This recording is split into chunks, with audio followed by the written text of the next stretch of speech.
Frères et sœurs, bonjour et bienvenue à cette célébration eucharistique. Bienvenue à ceux et celles qui se joignent à nous par le truchement de la télévision Ciel et Lumière. Tous ensemble, nous voulons former une grande assemblée, une grande communion, et nous sommes rassemblés au nom du Père et du Fils et du Saint-Esprit. La grâce de Jésus notre Seigneur, l'amour de Dieu le Père et la communion de l'Esprit Saint soient toujours avec vous. En ce jour, l'Église nous propose deux figures, Marguerite d'Écosse et Sainte Gertrude. J'ai choisi aujourd'hui de souligner cette sainte du XIIIe siècle, Sainte Gertrude, cette mystique qui, bien avant qu'on parle du Sacré-Cœur, avait cette dévotion à ce cœur d'amour du Christ qui se manifestait. Alors, joignons-nous à tous ceux et celles qui poursuivre ses efforts de vivre intérieurement et de se rapprocher du Seigneur à la manière de Sainte Gertrude au début de cette célébration. Arrêtons-nous pour reconnaître que nous sommes pécheurs, demandons pardon pour nos fautes. Seigneur Jésus, envoyé par le Père pour nous faire partager sa vie, son amour et sa lumière, prends pitié de nous. Ô Christ venu dans le monde pour être notre frère, prends pitié de nous. Seigneur, lumière d'en haut qui guide nos pas vers toi, prends pitié de nous. Que Dieu Tout-Puissant nous fasse miséricorde, qu'il nous pardonne nos péchés et nous conduise à la vie éternelle. Prions le Seigneur. Seigneur, tu t'es choisi et préparé une demeure dans le cœur de Sainte Gertrude. À sa prière, dissipe l'obscurité de nos cœurs pour nous faire goûter la joie de ta présence et de ton action en nous, par Jésus-Christ notre Seigneur, qui vit et règne avec toi dans l'unité du Saint-Esprit pour les siècles des siècles.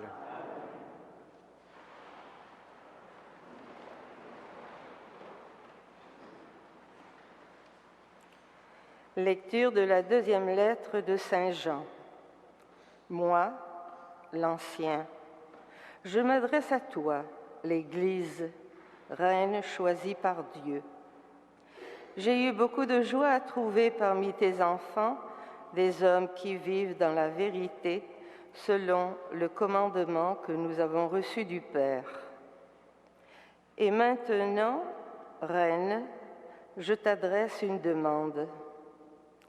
Ce que je t'écris n'est pas un nouveau commandement, c'est celui que nous avions dès le début. Je te le demande, aimons-nous les uns les autres. Et l'amour, c'est que nous vivions selon ses commandements. Et ce commandement, comme vous l'avez appris dès le début, c'est que vous viviez dans l'amour. Beaucoup d'imposteurs se sont répandus dans le monde, eux qui ne professent pas la foi en Jésus-Christ venu dans la chair. Celui qui agit ainsi, c'est l'imposteur et l'antichrist.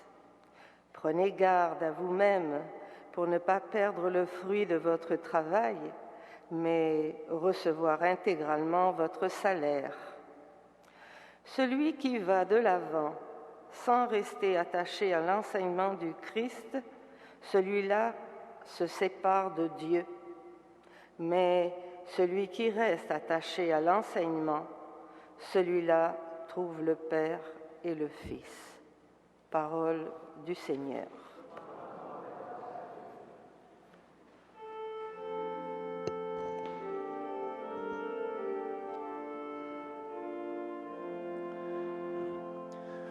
Heureux qui s'attache à ta loi, Seigneur. Heureux qui s'attache à ta loi, Seigneur. Heureux les hommes intègres dans leur voie, qui marchent suivant la loi du Seigneur. Heureux ceux qui gardent ses exigences, ils le cherchent de tout cœur. De tout mon cœur, je te cherche, garde-moi de fuir tes volontés. Dans mon cœur, je conserve tes promesses, pour ne pas faillir envers toi. Sois bon pour ton serviteur et je vivrai, j'observerai ta parole.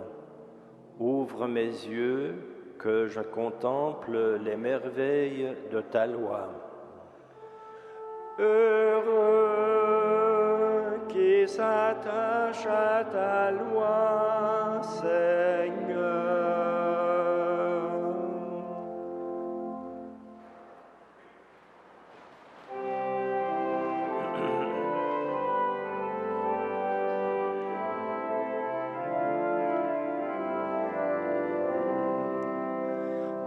Alléluia, Alléluia,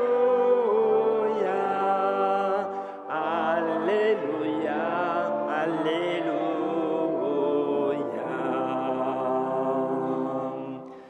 Redressez-vous, levez la tête, car votre rédemption approche.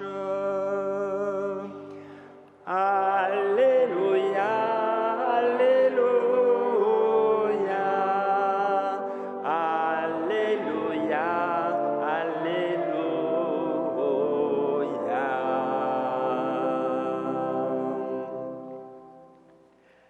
Le Seigneur soit avec vous. Évangile de Jésus-Christ selon saint Luc. Jésus disait à ses disciples, « Ce qui se passera dans les jours du Fils de l'homme ressemblera à ce qui est arrivé dans les jours de Noé. On mangeait, on buvait, on se mariait, jusqu'au jour où Noé entra dans l'arche. Puis le déluge arriva, qui les a tous fait mourir. Ce sera aussi comme dans le jour de Lot. On mangeait, on buvait, on achetait, on vendait, on plantait, on bâtissait. Mais le jour où Lot sortit de Sodome, Dieu fit tomber du ciel une pluie de feu et de soufre qui les a tous fait mourir. Il en sera de même le jour où le Fils de l'homme se révélera. Ce jour-là, celui qui sera sur sa terrasse et qui aura ses affaires dans sa maison, qu'il ne descende pas pour les emporter. Et de même celui qui sera dans son champ, qu'il ne retourne pas en arrière. Rappelez-vous la femme de Lot. Qui cherchera à conserver sa vie la perdra, et qui la perdra la sauvegardera. Je vous le dis, cette nuit-là, 2 personnes seront dans le même lit. L'une sera prise, l'autre laissée. 2 femmes seront ensemble en train de moudre le grain. L'une sera prise, l'autre laissée. Les disciples lui demandèrent, « Où donc, Seigneur? » Il leur répondit, « Là où il y a un corps, là aussi se rassembleront les vautours. » Acclamons la parole de Dieu. Louange à toi, Seigneur Jésus.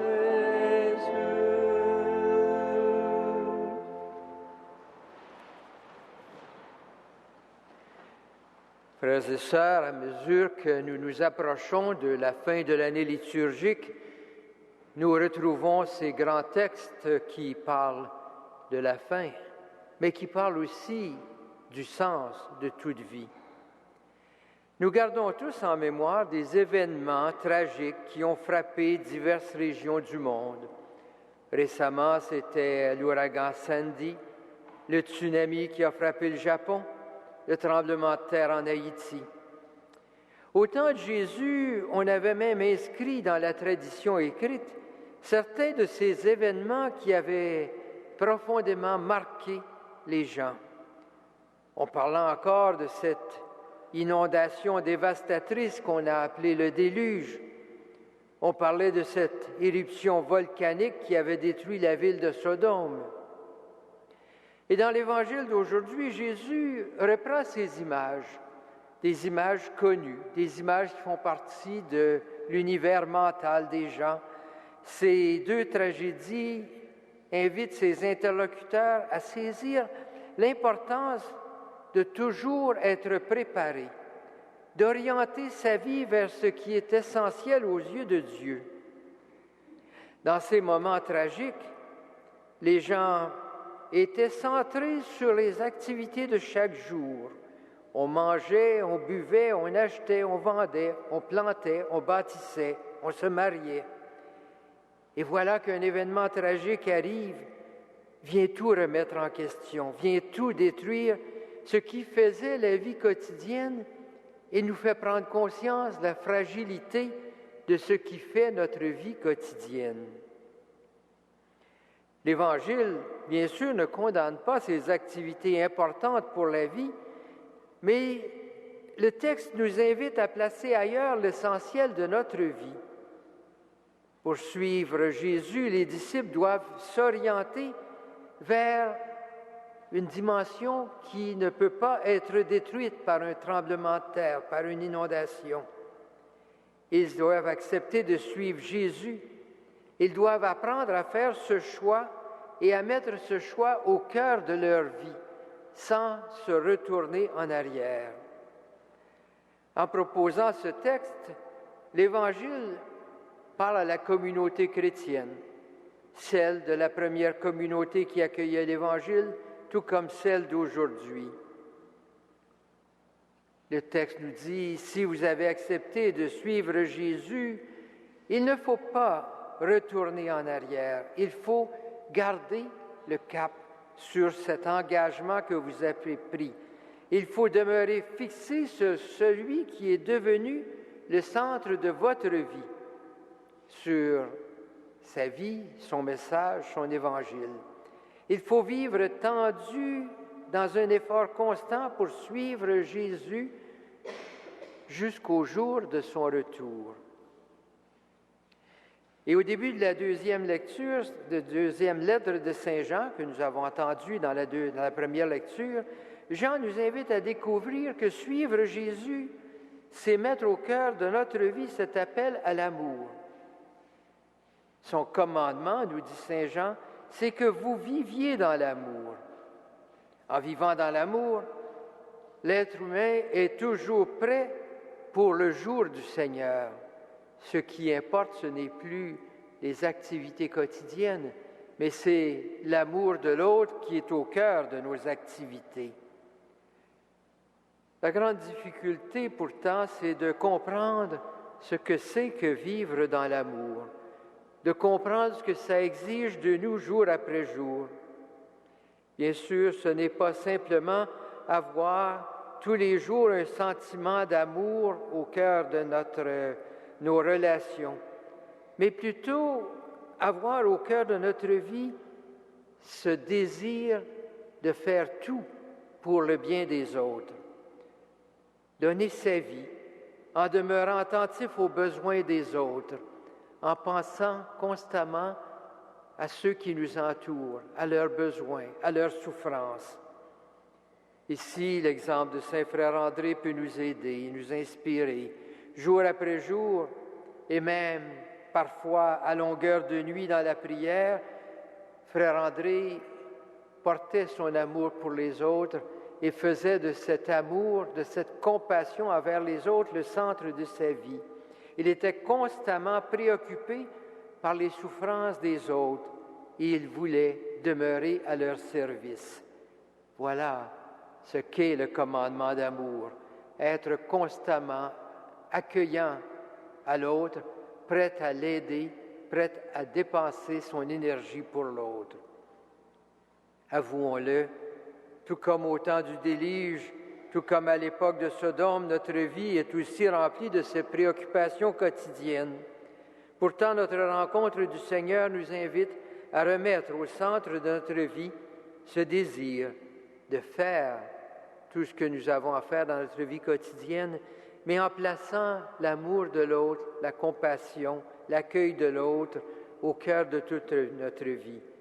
Et ainsi, à la suite de Jésus, d'avancer avec lui sur ce chemin de générosité, de don de soi, ce chemin qu'il nous a indiqué. En célébrant sa présence au milieu de nous, nous redisons notre engagement à vivre ainsi à la suite de Jésus.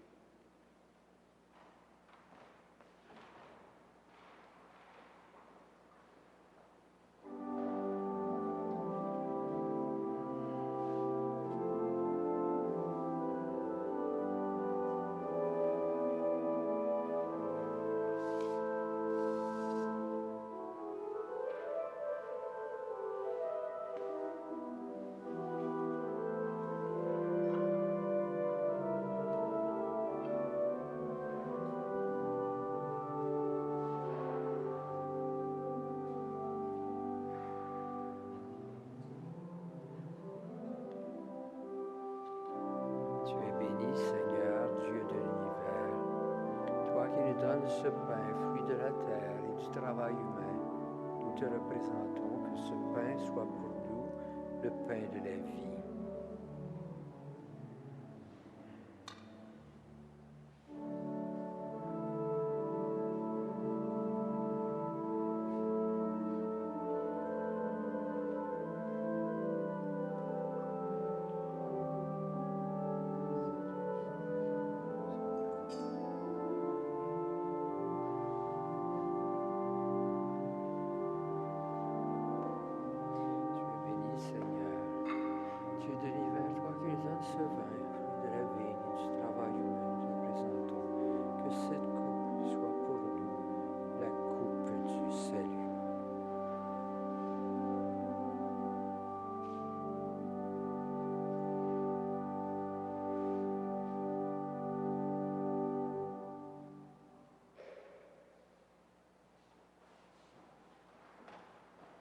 Prions ensemble au moment d'offrir le sacrifice de toute l'Église.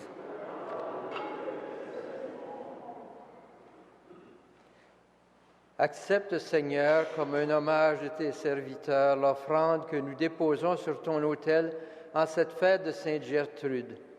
Permets qu'en nous détachant des biens de la terre, nous n'ayons d'autre richesse que toi, par Jésus-Christ notre Seigneur, qui vit et règne avec toi dans l'unité du Saint-Esprit pour les siècles des siècles.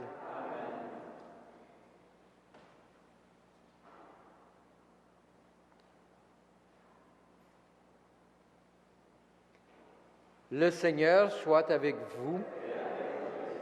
Élevons notre cœur. Rendons grâce au Seigneur notre Dieu. Vraiment, il est juste et bon de te rendre gloire, de t'offrir notre action de grâce toujours et en tout lieu. À toi, Père très saint, Dieu éternel et tout-puissant, nous célébrons les prévenances de ton amour pour tant d'hommes et de femmes parvenus à la sainteté en se donnant au Christ à cause du royaume des cieux. Par ce mystère d'alliance, tu veux que notre condition humaine retrouve sa splendeur première et que dès ici-bas, nous ayons un avant-goût des biens que tu nous donneras dans le monde à venir. C'est pourquoi, avec les anges et tous les saints, nous chantons et nous proclamons.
Toi qui es vraiment saint, toi qui es la source de toute sainteté, Seigneur, nous te prions. Sanctifie ces offrandes en répandant sur elles ton esprit, qu'elles deviennent pour nous le corps et le sang de Jésus, le Christ notre Seigneur. Au moment d'être livré et d'entrer librement dans sa passion, il prit le pain. Il rendit grâce, il le rompit et le donna à ses disciples en disant, « Prenez et mangez-en tous, ceci est mon corps livré pour vous. »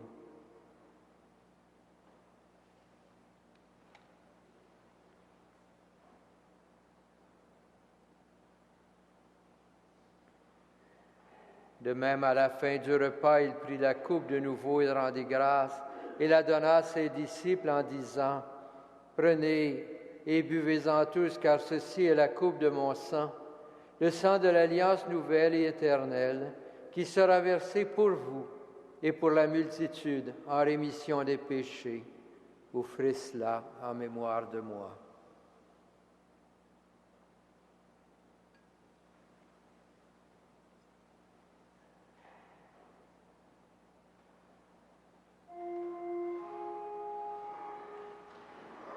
Il est grand le mystère de la foi. Nous proclamons ta mort, Seigneur Jésus. Nous célébrons ta résurrection. Nous attendons ta venue dans la gloire.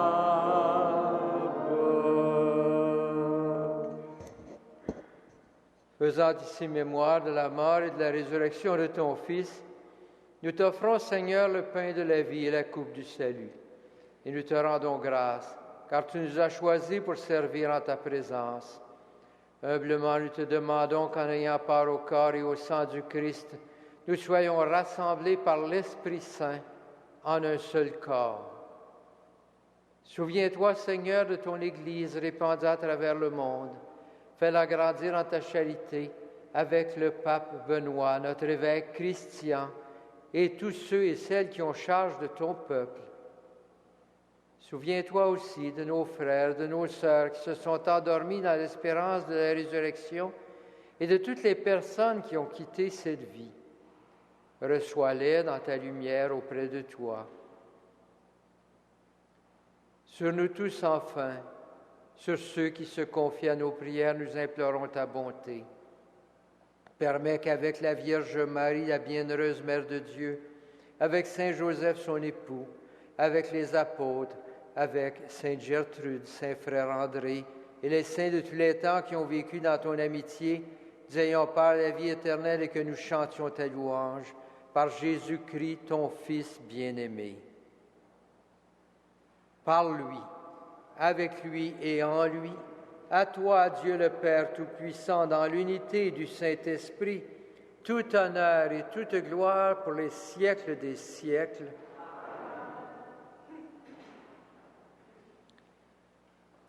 Unis dans un même esprit et rassemblés autour de la table du Seigneur, prions Dieu notre Père avec les paroles que Jésus nous a données. Notre Père qui es aux cieux, que ton nom soit sanctifié, que ton règne vienne, que ta volonté soit faite sur la terre comme au ciel. Donne-nous aujourd'hui notre pain de ce jour. Pardonne-nous nos offenses, comme nous pardonnons aussi à ceux qui nous ont offensés. Et ne nous soumets pas à la tentation, mais délivre-nous du mal. Délivre-nous de tout mal, Seigneur, et donne la paix à notre temps.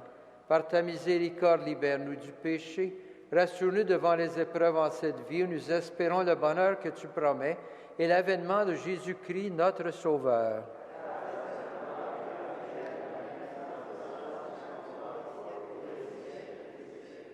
Seigneur Jésus-Christ, tu as dit à tes apôtres, je vous laisse la paix, je vous donne ma paix.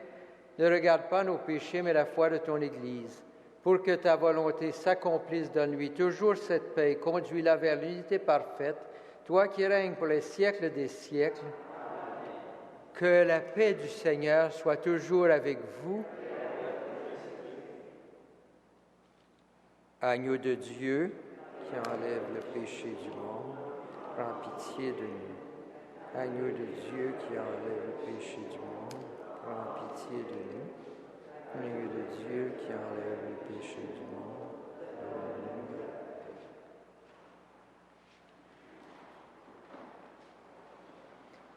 Heureux les invités au repas du Seigneur, voici l'agneau de Dieu qui enlève le péché du monde.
Prions le Seigneur.